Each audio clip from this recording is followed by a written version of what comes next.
Let's learn together. Assalamualaikum warahmatullahi wabarakatuh.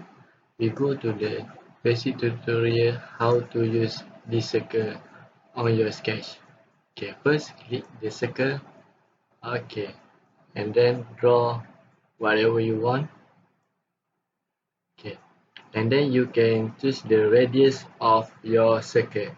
Okay, let's choose 40 centimeter. Okay, also you can have another circle which is the same center point and the same and the another size. Okay, also you can have another circle on your straight line. Okay, that's all how to use circle on your sketch.